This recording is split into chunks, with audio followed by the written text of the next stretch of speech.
Hi, I'm Dr. Megan App, and you're watching Ask the Expert. October is Menopause Awareness Month. In this month's episode, I'm going to discuss menopause, the stages of menopause, symptoms to look for, and what treatments are available to treat your menopause. So what is menopause? The official definition of menopause is 1 year of no periods, no bleeding, no spotting.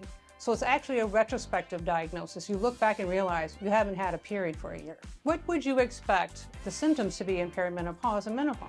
Well, actually what is happening is that your body is running out of eggs. So your brain is sending a message to the ovary to push out eggs, and there's very few left. And so it's pushing your hormones up or down, and that's where you get your menstrual irregularity, or your periods are really unpredictable. At the same time, when your hormones are low, you're going to start feeling hot flashes, night sweats. It might wake you up from your sleep. You can't get to sleep, or you can never get back to sleep. You might feel really anxious. You might feel really depressed.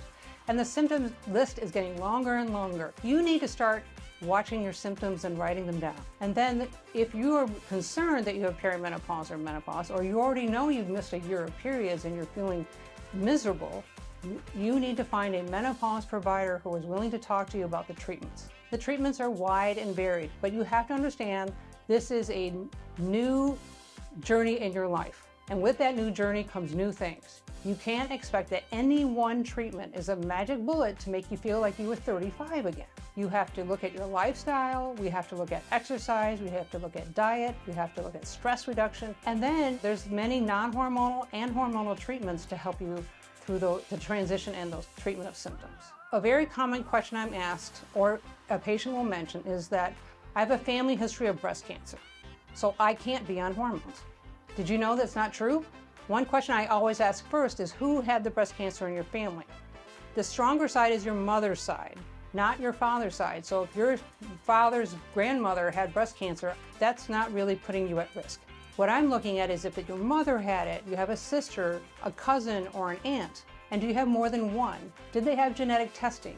Because only about 10 to 15% of breast cancer is actually with family history. So just because you have a history does not mean you can't take hormones. At the same time, you know as a patient, if you're going to start hormones, you're going to do a better job at screening for breast cancer by getting your annual mammogram than if you didn't. There are women who have had different types of procedures or on different types of birth control that they don't have a period. That makes it much harder to decide where they are in their transition. With that said, I wouldn't recommend someone to stop their birth control because we don't want them to get pregnant while they're trying to figure out if they're perimenopause.